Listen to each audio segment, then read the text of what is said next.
नमस्कार, आप देख रहे हैं बड़ी बहस और मैं हूं आपके साथ सचिन दुबे। मध्य प्रदेश में युवाओं को रोजगार देने के लिए मुख्यमंत्री शिवराज सिंह चौहान ने मेगा प्लान बनाया है। प्रदेश के 5 लाख से अधिक युवाओं को रोजगार देने के लिए आज यानी स्वामी विवेकानंद की जयंती से शुरुआत हो गई है। आज सरकार ने प्रदेश के सभी जिलों में रोजगार दिवस मनाया। मुख्यमंत्री ने कार्यक्रम में लाभार्थियों से संवाद किया और कुछ हितग्राहियों को स्वरोजगार के लिए स्वीकृति पत्र भी दिया। एक तरफ सरकार हर महीने 1 लाख युवाओं को रोजगार देने की बात कह रही है और हर महीने की 12 तारीख को रोजगार मेले के आयोजन की बात कह रही है, तो वहीं दूसरी तरफ कांग्रेस नेता और पूर्व मंत्री पीसी शर्मा ने राज्य सरकार पर रोजगार मेले के आयोजन के नाम पर ढोंग करने का आरोप लगाया है। अब सवाल उठता है कि अगर सरकार रोजगार देने का प्रयास कर रही है तो कांग्रेस को ढोंग क्यों लग रहा है। ऐसे ही कई सवालों के साथ आज हम चर्चा करेंगे, जिसमें हमारे साथ कुछ खास मेहमान भी जुड़ रहे हैं। लेकिन सबसे पहले आइए सुनते हैं कि रोजगार मेले के कार्यक्रम में क्या बोले मुख्यमंत्री शिवराज सिंह चौहान। कोरोना बार बार हमारी रफ्तार में ब्रेक लगा देता है, इसलिए हमको हाल में कार्यक्रम करना पड़ता। और नहीं तो आज जिस कार्यक्रम में 12 नवंबर 16 नवंबर से अभियान हमने प्रारंभ किया था, आज तक लगभग 5.25 लाख बहनों और भाइयों को, बेटा बेटियों को रोजगार मिल रहा है। यह अद्भुत कार्यक्रम है और कार्यक्रम भी स्वामी विवेकानंद जी के जन्मदिन पर, जयंती पर। मैं प्रदेश भर के नौजवानों से कहना चाहता हूं,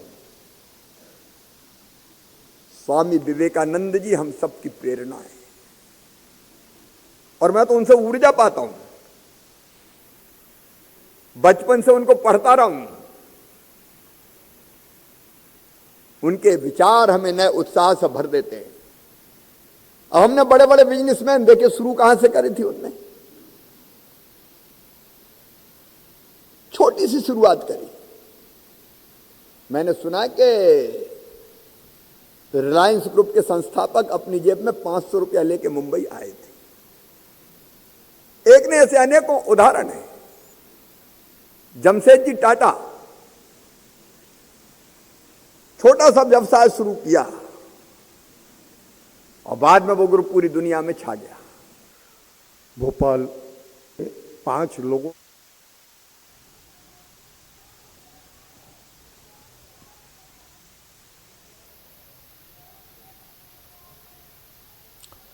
रोजगार मेले के आयोजन पर क्या कुछ कह रहे हैं कांग्रेस नेता और पूर्व मंत्री पीसी शर्मा, सुनिए। कटघोंग भारतीय जनता पार्टी की सरकार कर रही। जब से ये सरकार बनी है, लगभग 2 साल होने जा रहे हैं। कोरोना के बाद लॉकडाउन में लोगों के काम धंधे बंद हो गए, लोग लगातार बेरोजगार होते रहे। 40 लाख युवा बेरोजगार हैं मध्य प्रदेश के अंदर, ये आंकड़े सरकारी हैं। और 48 लाख मजदूर पीएम पोर्टल पर रजिस्टर हैं और 100-200 लोगों को बुला के, जो बीजेपी संबंधित है, उनको कोई नियुक्ति पत्र या देने का नौटंकी ये सरकार कर रही है। चुनाव पास आ रहे हैं तो ये सब नौटंकियां हो रही है। भोपाल 5 लोगों का औसत भी ले के कारण ही आज ये संभव हो पाया। मातृशक्ति। तो सुना आपने यहां पर किस तरीके से तमाम जो आरोप हैं वो लगाए जा रहे हैं और इस बात का जिक्र किया जा रहा है कि ये सिर्फ और सिर्फ ढोंग है। बीजेपी चाहती नहीं है कि रोजगार मिले, लेकिन अब आने वाले वक्त में चुनाव है, 2023 में चुनाव होने वाले, इसलिए रोजगार का मुद्दा जो लगातार विपक्ष कई दिनों से, कई सालों से उठा रहा है, उसे कम करने के लिए अब सरकार जो है वो रोजगार मेले का आयोजन कर रही है कि जो इमेज लगातार कांग्रेस द्वारा डैमेज की गई थी, अब उन्हें किस तरीके से रिकवर कर सके, इस पर अब भाजपा काम कर रही है। अब आप ये देखिए कि मध्य प्रदेश में नए नए अवसर जो है वो क्या उत्पन्न किए जा रहे हैं। शहरी आजीविका मिशन के तहत 1602 लाभार्थियों को 20 करोड़ रुपए का ऋण दिया गया। शहरी आजीविका मिशन में समूह ऋण में तहत 691 लाभार्थियों को 107 करोड़ रुपए दिए गए। पीएम रोजगार सृजन के तहत 4,117 लाभार्थियों को भी कुछ अमाउंट दिया गया। पिछले 2 महीने में 5,26,510 लोगों को स्वरोजगार ऋण दिया गया। पीएम मुद्रा योजना के तहत 3,87,000 लोगों को ऋण दिया गया। पीएम स्वनिधि योजना के तहत 57,125 को 2,197 करोड़ रुपए का ऋण दिया गया। सीएम ग्रामीण पथ विक्रेता योजनाओं के तहत 63,764 लोगों को 71 करोड़ रुपए ऋण दिया गया। ग्रामीण आजीविका मिशन के तहत 12,156 लोगों को 182 करोड़ रुपए का ऋण दिया गया। यानी कि देखिए, सबको ऋण दिया गया, सबको लोन दिया गया कि आप किस तरीके से आप अपना काम कर सकते हैं। आपको इन्वेस्ट करने की जरूरत नहीं है, आप सरकार से पैसे लीजिए, आप इन्वेस्ट कीजिए और खुद रोजगार जो है के मौके जो है वो आप बनाइए। तो सरकार ने पहल की, सरकार ने तमाम जनता को ऋण दिया कि आप स्वरोजगार करें, पैसे कमाएं और अपने परिवार को आप पाल सकें। इसके लिए सरकार आपको न्योता दे रही है और आप काम कर रहे हैं, लेकिन विपक्ष इस पर भी सवाल खड़े कर रहा है। ऐसे तमाम सवाल हैं जिस पर आज हम चर्चा करेंगे। हमारे साथ कुछ खास मेहमान जुड़े हुए हैं। सबसे पहले उनका तारुफ करा दूं। दिव्या गुप्ता जो कि बीजेपी का पक्ष रखेंगी, मिथुन अहिरवार जो कि कांग्रेस का पक्ष रखेंगे और रंजन श्रीवास्तव जो कि वरिष्ठ पत्रकार है, जुड़े हुए हैं। आप सभी का बहुत बहुत स्वागत है इंडिया न्यूज पर। दिव्या जी, शुरुआत आपसे करते हैं। कांग्रेस को ये तमाम चीजें ढोंग क्यों लगती है मैम? आपने ऋण दिया, आपने तमाम योजनाएं लाई और तमाम योजनाओं के तहत आपने रोजगार देने का अवसर बनाया, लेकिन उसके बावजूद भी विपक्ष ये कह रहा है कि ये सिर्फ ढोंग है, नाटक है, दिखावा है। निठल्ला विपक्ष है जिनके पास कोई काम नहीं है और आगे कुछ दिखाई भी नहीं दे रहा है, भविष्य में भी कुछ नहीं दिखाई दे रहा है। क्योंकि क्या होता है कि जब एक सरकार काम कर रही होती है, तीव्र गति से काम कर रही है, वो डिलीवर भी कर रही है, उसका विजन भी है और वो डिलीवर भी कर रही है, तो नेचुरली तकलीफ तो होगी और आपकी उनकी तकलीफ मुझे जायज भी है। विपक्ष है तो उनके पास और कुछ काम भी नहीं है, तो नेचुरली वो उंगली भी उठाएंगे। लेकिन प्रॉब्लम ये नहीं है, प्रॉब्लम मुझे विपक्ष की उंगली उठाने पर बिल्कुल नहीं है, क्योंकि शायद ही उनका काम होगा।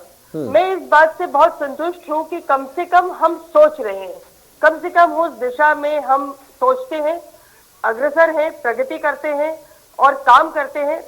देखिए, ये अंग्रेजी में कहावत है कि 1 step well taken is work half done.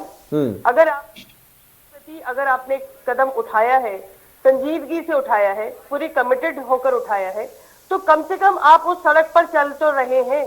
कम से कम आज नहीं तो कल वो मंजिल तो आएगी। तो कम से कम आपने वो सोचा, सोच के उस पर क्रियान्वयन करा। तो सिर्फ बैठ के कागज पर नहीं बातें होती हैं, ये बातें काम करने के लायक होती है, करी जाती हैं, उनको क्रियान्वित किया जाता है। तो विपक्ष पर मुझे ऐसा लगता है कि जो अपनी चाल चल रहा होता है, जो एक मिशन के साथ लगा हुआ होता है, उसको इस बात की चिंता नहीं होती। मुझे मेरी लकीर बड़ी करनी है, मुझे मेरा काम करना है, मुझे काम करके दिखाना है।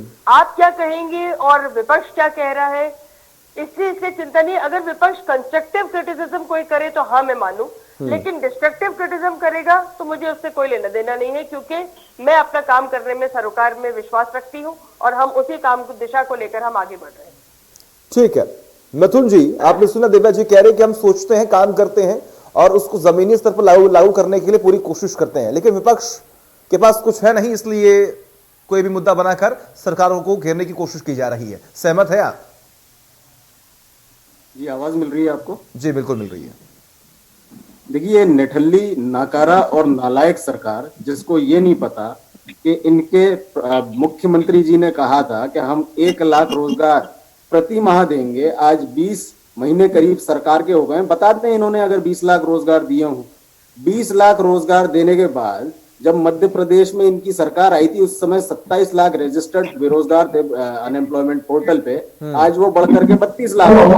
मतलब 20 लाख रोजगार देने के बाद 5 लाख बेरोजगार पोर्टल में बढ़ गए हैं। ये इनकी सच्चाई है। तो ये जो झूठ बोलने वाली निठल्ली, नाकारा, नाकाम सरकार है, ये जो नालायक सरकार है, उसको समझ में नहीं आता कि करना क्या है। केंद्र की वो नीति जिसके तहत पहले इन्होंने कहा हम 2 करोड़ नौकरियां देंगे, फिर उसको रोजगार बना दिया, फिर उसको लोन में परिवर्तित कर दिया। उस लोन की सच्चाई ये है कि एवरेज 23,000 रुपए व्यक्ति को लोन मिल रहा है। 23,000 रुपए में आप मालिक भी बन जाइए, आप एंटरप्रेन्योर बन जाइए और 2 दर्जन लोगों को रोजगार भी दे दीजिए इस महंगाई के जमाने में। शिवराज जी अच्छा कह रहे थे कि धीरू भाई अंबानी 500 रुपए लेकर के निकले थे अपनी जेब में। अगर उस समय एनडीए की सरकार होती तो शायद वो 500 रुपए भी उनके बेरोजगारी में, उनके बेरोजगारी कांग्रेस से शासित राज्यों में आप कितना दे रहे हैं सर? खरीदने में सर, खर्च हो जाते। कांग्रेस शासित राज्यों में, कांग्रेस शासित राज्यों में आप कितना दे रहे हैं? प्रश्न दोहरा दीजिए आप। मैं पूछ रहा हूं कांग्रेस शासित राज्यों में आप कितना दे रहे हैं? आप कितना ऋण दे रहे हैं? आप कितना कांग्रेस भत्ता बेरोजगारी भत्ता दे रहे हैं? कांग्रेस शासित राज्य मध्य प्रदेश से आगे हैं। सीएमआई का डेटा उठा लीजिए और ये प्रश्न आप बता दीजिए ना सर, आप बता दीजिए, आप बता दीजिए, क्योंकि देखिए देवा जी के पास जाऊंगा तो फिर वो आपको घेरने की कोशिश करेंगी। इस देश में अगर रोजगार किसी ने दिया, इस देश में सरकारी नौकरियां किसी ने दी, इस देश में अगर पूरा का पूरा मिडिल क्लास किसी ने खड़ा किया तो वो कांग्रेस पार्टी ने खड़ा किया। आज भारतीय जनता पार्टी इन संस्थानों को भेजकर पूरा का पूरा प्राइवेटाइजेशन की तरफ ले जा रही है ताकि लोगों को सरकारी नौकरियां मिलनी खत्म हो जाए। बताइए सरकार की तरफ से मध्य प्रदेश की सरकार ने कितनी सरकारी नौकरियां दी? दिसंबर तक बाकायदा रोक लगाई गई थी कि सरकारी नौकरियां दिसंबर तक दी नहीं जाएंगी। दिसंबर खत्म होने के बाद कितनी सरकारी नौकरियां दी, कितनी प्राइवेट नौकरियां दी? रोजगार क्या होता है साहब? कौन सा रोजगार? आप तो पकौड़े तलने को रोजगार बताते हैं। कितने लोगों ने पकौड़े तलने की दुकानें लगा ली? कम से कम यही आप लोग बता दिए। झूठ और प्रोपागेंडा के आधार पर चलने वाली सरकारें कभी भी डेटा के आधार पर बात नहीं करती। ठीक है, केवल लफाजी इन लोगों को करनी होती है। झूठ और प्रोपेगेंडा के आधार पर भारतीय जनता पार्टी काम करती है। ठीक है दिव्या जी जवाब दीजिए। ठीक है सर, ठीक है मिथुन जी, ठीक है दिव्या जी जवाब दीजिए। मिथुन जी, मेरा आपसे छोटा सा आग्रह रहेगा, हम तर्कों पर रहे और कुछ ऐसे शब्द हैं जिनको अगर हम ना प्रयोग करें तो आपके लिए भी और मेरे लिए भी बेहतर होगा। एक बात। दूसरी बात ये कि अब आप दिव्या जी आप भी उसका संयम बरता करें प्लीज प्लीज प्लीज उसका जवाब मैं दे रहा हूँ। शायद आप भूल गए, आपको स्मरण करा दूं कि कमलनाथ जी ने ही कहा था कि हम भेड़े चराने का ट्रेनिंग देंगे और ये मुझे नहीं मालूम है कि भेड़े चराना, बैंड बजाना का की ट्रेनिंग देने की सरकार की कवायद है। सर प्लीज मुझे बोलने दीजिए, please wait for your turn, थोड़ा सा पेशेंस। ठीक है मिथुन जी सुन लीजिए, दिव्या जी बोलिए। भेड़े चराने का ट्रेनिंग देना और बैंड बजाने की ट्रेनिंग देने की भी कवायद माननीय आपके मुख्यमंत्री जी ने करी थी। कमलनाथ सरकार ये क्या सोच के करवाना चाह रही थी मुझे नहीं पता है।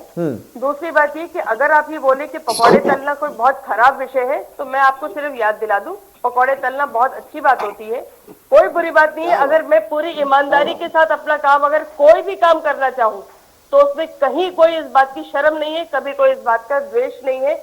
इस बात को लेके आप ध्यान रखिए, मैं स्वरोजगार में विश्वास करती हूँ, किसी भी तरह का काम हो, लेकिन यदि मैं अपनी पूरी ईमानदारी के साथ वो काम कर रही हूँ तो वो काम सबसे अच्छा काम है। एक बात। दूसरी बात, यदि मैं अपना रोजगार स्वयं खड़ा करूं और मैं अपने रोजगार के साथ किसी एक या दो व्यक्ति को भी सम्मानजनक रोजगार दे सकूं तो मुझे लगता है इससे अच्छा मॉडल और कोई नहीं हो सकता, चाहे वो पकौड़े तलना भी क्यों ना हो।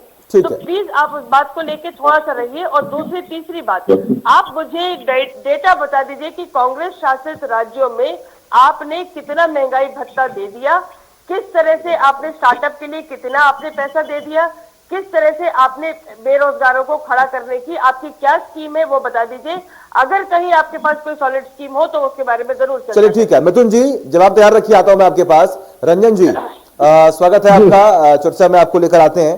सर देखिए दिव्या जी ये कह रही हैं कि पकौड़ी तलना भी रोजगार ही है और स्वरोजगार में हम विश्वास रखते हैं, हमारी पार्टी विश्वास रखती है, लेकिन विपक्ष ये कह रहा है कि नाटक नौटंकी सिर्फ इसलिए क्योंकि चुनाव नजदीक है। देखिए चार्जेस, काउंटर चार्जेस अपनी जगह पे हैं, पॉलिटिक्स तो उस पर चलती रहेगी जी, लेकिन सत्य है कि सरकार के पास खुद का सरकारी जॉब इतना नहीं है कि जितने बेरोजगार उनको सेटिस्फाई कर पाए। तो फैक्ट है कि जब तक निजी क्षेत्र में आपको इन्वेस्टमेंट नहीं आता है, उसे बढ़ोतरी नहीं होती है, तब तक कुछ नहीं होने वाला है। और सबसे बड़ी जरूरत अभी है जो इस समय है, सरकार काम भी कर रही, कितना सफल हो पाएगी अलग बात है, स्किल डेवलपमेंट को लेकर के जो ह्यूज गैप है डिमांड और सप्लाई में, चाहे इंडस्ट्री हो, जो मेरा खुद का अनुभव जो मैं लोगों से मिलता हूँ तो कहते हैं मुझे स्किल लोग चाहिए लेकिन है नहीं सोसाइटी में। तो जो IIT हो गई या जो डिफरेंट इंस्टीट्यूशन हैं स्किल डेवलपमेंट को लेकर के, सरकार केंद्र सरकार की भी योजना भी है, स्टेट गवर्नमेंट की भी योजना है, वो कितना अच्छी तरह से इम्प्लीमेंट आप कर पाएंगे। अगर अच्छी तरह से इम्प्लीमेंट हो जाता है तो जो डिमांड है उस इंडस्ट्री की स्किल को जॉब को लेकर, चाहे छोटे हो, ड्राइवर का जॉब हो, स्टेनोग्राफर का जॉब हो, या कई छोटे मोटे जॉब होते हैं, उसको पूरा करता है। लेकिन अभी जो दिखाई सिचुएशन है, सरकार को लॉन्ग टर्म पॉलिसी बनानी पड़ेगी। पॉलिसी है भी, लेकिन अगर हम पॉलिटिक्स में उलझे रहेंगे कि कांग्रेस ने किया, बीजेपी ने किया, जैसे आपस चल रहा है लोगों का, कुछ नहीं होने वाला। कांग्रेस सरकार ने कोशिश की थी लेकिन उसमें वो सफल नहीं हो पाई, ये फैक्ट है। उन्होंने कहा था कि हम प्रतिमाह कुछ उनको बेरोजगारी भत्ता देंगे ऐसे लोगों को जो खुद रोजगार करना चाहते हैं, उसमें वकील भी शामिल थे, उनको 5 साल का रोजगार देंगे, पैसा देंगे, वो नहीं हो पाया। उन्होंने नगर निगम से जोड़ा चीजों को, सिविल बॉडी से जोड़ा, वो भी सफल नहीं हो पाया। तो अभी ये कहना मुश्किल है कि सरकार कितना जॉब दे पाई है। ठीक है, सरकार क्लेम करती रहेगी, उसकी मॉनिटरिंग हो सकती है, लेकिन फैक्ट है कभी भी जॉब की बहुत समस्या है। मध्य प्रदेश में 24 लाख से ऊपर जो रजिस्टर्ड बेरोजगार हैं उससे ज्यादा है और उन लोगों को जरूरत है। तो मुझे लगता है सरकार को एक लॉन्ग टर्म पास जानी पड़ेगी और बहुत ही ऑनेस्टली पॉलिटिक्स अपनी जगह पे है, चार्जेस अपनी जगह पे है, उनको काम करना पड़ेगा इंडस्ट्री को देखते हुए। और साथ में देखिए जो कोविड के कारण दिक्कतें हुई हैं, कोविड में काफी इंडस्ट्री बंद हुई है, इंडस्ट्री का काफी मैन्युफैक्चरिंग कम हुआ है, उस हिसाब से भी काफी कम हुए, रोजगार कम हुए हैं। तो हर तरह से देखना पड़ेगा, एक कमेटी बनानी पड़ेगी, मॉनिटरिंग करना पड़ेगा और सरकार को सस्टेन एफर्ट करना पड़ेगा। अदरवाइज सरकार के पास जॉब नहीं है। अभी 80,000 पोस्ट खाली है टीचर्स की, जो कि सरकार भर नहीं पा रही है। तो प्राइवेट सेक्टर ही ऐसा सेक्टर है जहाँ पे जॉब दे सकते हैं और लगता है बहुत कुछ काम करना होता है। मतलब आपका कहने का मतलब ये है कि अगर सरकार निजीकरण की तरफ आगे अपना कदम बढ़ा रही है तो वो सही है। बिल्कुल, कोई भी सरकार हो, कांग्रेस हो, बीजेपी हो, सरकार काम करे तो सही है, काम करना चाहिए, ऑनेस्टली करना चाहिए और लगता है बहुत एग्रेसिवली करना चाहिए उस चीज को लेकर के। ठीक है, मिथुन जी जवाब दीजिए। जी मुझसे पूछ रहे हैं? जी जी देखिए रंजन जी ने जो बात कही उसी बात को मैं आगे ले जाना चाहता हूँ, लेकिन ये सरकारों का एटीट्यूड होता है। अभी दिव्या जी ने बहुत अच्छी बात कही कि पकौड़ा तलना कोई नफरत का ये जो अपमान का काम तो है नहीं, बिल्कुल मैं सहमत हूँ। लेकिन आप जब बाय चॉइस उसको करते हैं ना, तब ये बात थोड़ी सी गंभीर लगती है। जैसे कोई व्यक्ति है जिसने एमबीए कर लिया, पीएचडी कर लिया और उसको पकौड़े नहीं तलना है, वो चाहता है कि मुझे एमबीए के तौर पे मैनेजर का काम चाहिए, मुझे डॉक्टरेट मैंने की है, मुझे प्रोफेसर का जॉब चाहिए। जब आप उसको मजबूर करेंगे पकौड़े तलने पर, तब दिक्कत की बात होती है। कांग्रेस के जमाने में ये नहीं कहा जाता था। कांग्रेस ने पूरा ऐसा वर्ग खड़ा किया। केवल आप मध्य प्रदेश की बात कर लें तो सीएमआई का डेटा कहता है कि जब ये लोग सरकार छोड़ के गए थे तब 7.2 पर थी बेरोजगारी दर, हम उसको तब करके 4.1% पर ले आए थे। आज बता दें दिव्या जी कि मध्य प्रदेश की बेरोजगारी दर क्या है, आपको स्थिति पता चल जाएगी, 8% से ऊपर है। तो ये कौन सा रोजगार है जिसको देने के बाद बेरोजगारी दर आपकी बढ़ती जा रही है? जब सरकार का एटीट्यूड ये हो, एक तरफ कहते हैं कि साहब पकौड़ा तलना जो है वो कोई अपमान का काम नहीं है, आप तो इसी को आगे बढ़ाइए, दूसरी तरफ ये कहते हैं कि साहब ये जो ढोरों को चराने की ट्रेनिंग है, अरे भाई जो चौथी युवक है उसको आईएएस तो आप बना नहीं देंगे, आपकी सरकार ने कहीं बनाया हो तो आप बता दीजिएगा। तो ये जो सरकारी एटीट्यूड है कि सब कुछ प्राइवेट कर देना है, सरकारी संस्थानों को बेच देना है, मध्य प्रदेश की सरकार भी उसी मॉडल को फॉलो कर रही है जिसके तहत सरकारी नौकरियों पर रोक है और सरकारी संस्थानों को बेचा जा रहा है, सरकारी प्रॉपर्टी को बेचा जा रहा है ताकि युवाओं को सरकारी नौकरियां ना मिल पाए। पहले इन्होंने नौकरी को रोजगार में बदला, फिर रोजगार को लोन में बदल दिया, अब लोन को एनपीए में बदल देंगे। बस ये इनकी आंकड़ों की बाजीगरी। तो ऐसे एटीट्यूड से आपको रोजगार नहीं मिलते। कौन से आईटी मध्य प्रदेश में, भोपाल में पूरा का पूरा सॉफ्टवेयर पार्क जो है उसकी जमीन खाली पड़ी है, आप 15 साल में एक सॉफ्टवेयर की कंपनी नहीं लेकर के आ पाए, आप कोई बड़ी टेक्निकल यूनिवर्सिटी हमारे यहाँ नहीं लेकर के आ पाए, आप कोई बड़ी हैवी इंडस्ट्री आपने एस्टैब्लिश नहीं की। हाँ, बेचने में आपका रिकॉर्ड अच्छा है, तो अगली कौन सी आपकी रणनीति है? आप ये स्वरोजगार क्या होता है? ये जो प्राइवेट सेक्टर के जॉब्स हैं ये तो व्यक्ति खुद अपनी स्किल पे ले लेता है, उसमें सरकार क्या कर रही है? सरकार का काम है विद्या जी देखिए, सुरक्षा दे, स्वरोजगार निजीकरण की डेफिनेशन, देने वाले स्वरोजगार और निजीकरण की डेफिनेशन कांग्रेस के लिए कुछ अलग यहाँ पर देखी जा रही है। लेकिन आप ये बताएं कि कहीं ना कहीं देखिए रोजगार की मांग आज की सरकार में, पूर्व की सरकारों में और आने वाली सरकारों में भी होगा, लेकिन क्या आप ये आश्वस्त करते हैं कि निजीकरण से कहीं ना कहीं रोजगार को बढ़ावा मिलेगा? जो लोग आज परेशान हैं उनकी परेशानियों का समाधान आने वाले वक्त में होगा, क्या ये आश्वस्त करती हैं? सचिन जी, आपने बहुत ही मौजूद और बहुत अच्छा प्रश्न करा, बिकॉज एक्चुअली ये सही बात है कि कांग्रेस की प्राइवेटाइजेशन की डेफिनेशन जो मनमोहन सिंह सरकार ने करी, वो प्राइवेटाइजेशन बहुत अच्छा था। ओपन मार्केट कर दिया, बहुत सारी कंपनीज आ गई, वो प्राइवेटाइजेशन बहुत अच्छा था। That was liberalisation, that was openness of market. तो वो आपने बहुत अच्छा करा। लेकिन जो 6 PSUs थे, जो हमारे लिए सबसे बड़ा सरकार पर एक मुझे बहुत बड़ा बोझ बन गया था। जैसे कि मैं एक बहुत छोटा एग्जांपल दे रही हूँ, लेकिन ये बहुत गंभीर आरोप लगा रही हूँ। नौकरी सरकार पर बोझ है। मिथुन जी प्लीज बोलने दीजिए, प्लीज। ठीक है, आपने भी डिस्टर्ब किया मैडम, एयर आप भी इंडिया, बोलने दिया करें। इंडियन एयरलाइंस, एयर इंडिया जो इतनी बड़ी कंपनी थी, जो प्रीमियर कंपनी थी देश की, उस कंपनी को बेच खाया कांग्रेस सरकार ने। मैं बहुत बहुत गंभीरता के साथ ये आरोप लगा रही हूँ। टाटा से लेकर के देश को लिया आपने, देश से लेकर के वापस टाटा को दे दिया। बेच खाने वाली सरकारें जो बेच के खा रही है अपने पुरखों की संपत्ति ठीक है मिथुन जी, देखिए जब आप बोल रहे थे, खा रहे हैं, ठीक है सर, कांग्रेस पर आपकी बातों को भी बड़ी शांत तरीके से सुना जा रहा है। मिथुन जी, सरकारी कंपनी बनाई, ठीक है मिथुन जी, देखिए मेरी बात सुनिए। मिथुन जी एक मिनट, मिथुन जी प्लीज मेरी बात सुनिए। ठीक है दिव्या जी, आता हूं मैं आपके पास, एक मिनट रुकिए। मिथुन जी देखिए, आपकी बातों को भी सभी लोग शांति सुन रहे हैं, समय देकर सुन रहे हैं। मेरे पास रंजन जी भी हैं, दिव्या जी भी, उनकी बातों को सुनिए फिर जवाब दीजिएगा। आऊंगा मैं आपके पास। दिव्या जी बोलिए। सर मेरा ये तरफ से जवाब नहीं आ रहा, एक कंपनी जो उन्होंने बनाई हो। नहीं ठीक है, तो सुनिए ना, सुनिए तो सही। निवेदन है, ठीक है बोलिए। प्लीज अपने टर्न की वेट कर लीजिए, थोड़ा सा समय। दिव्या जी बोलिए, देखिए हम समय की बहुत कमी है, बोलिए अपनी बात रखिए। एयर इंडिया को जो इतनी अच्छी कंपनी थी, जिसको सब डुबो दिया, और आज जब वो सफेद हाथी बन गया था, तो क्या उसको हमको नहीं करना चाहिए था? क्या हम उसको नहीं लेकर आना चाहिए था? और कितना हमने लॉस झेला है उसके बदले।